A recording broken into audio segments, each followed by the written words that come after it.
Goeiemôre my boetie en sissa, wees gegroet in die wonderlike naam van Jesus op hierdie geseënde donderdagoggend.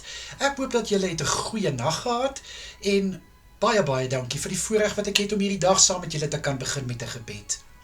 Kom ons bid lekker saam. Vader, verskriklik dankie dat ek die voorreg het om na u toe te kan kom in u lieflike naam. Vader, baie dankie vir 'n nuwe dag wat voorlê. Dankie dat u ons gespaar het om hierdie nuwe dag te betree. Vader, ek lê my boetie en sissa voor u neer vandag. Here, vir hulle by die werk, bid ek dat hulle 'n suksesvolle dag sal hê. Liewe Here, mag hulle alles kan doen wat hulle moet doen. Ek bid, liewe Here, dat hulle versterk sal wees vir vandag se werk. Ek bid vir wysheid en vir kennis om hulle werk tot die beste van hulle vermoë te kan doen. Ek bid, liewe Here, vir krag deur hierdie dag in Jesus Christus naam. Vader, ek bid ook so dat u asseblief vir elkeen wat by die huise sal seën, Vader. Seën vir hulle met 'n voorspoedige dag. Dit wat hulle hande vind om te doen. Liewe Here, mag dit lei tot, liewe Here, 'n goeie oes. Ek bid, liewe Here, al is dit iets kleins wat hulle doen, mag hulle nog steeds 'n verskil kan maak in die mense se lewens rondom hulle.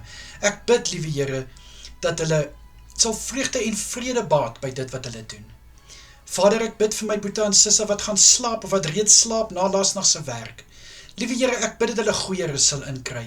Ek bid vir u hand van kalmte oor hulle, Here, en ek bid vir rustigheid. Vader, sodat hulle verfris en versterk kan wees wanneer hulle weer die volgende skof moet aanpak.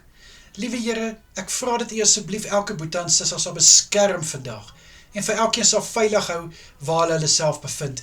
In die lieflike kosbare naam van Jesus is dit my gebed.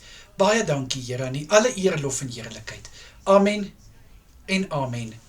My boetie en sissa, julle moet 'n wonderlike dag verder hê. Kyk asseblief mooi na julle self en natuurlik as dit die Here se wil is, bid ek vanaand weer saam met julle. Tot dan, totsiens almal, mooi bly.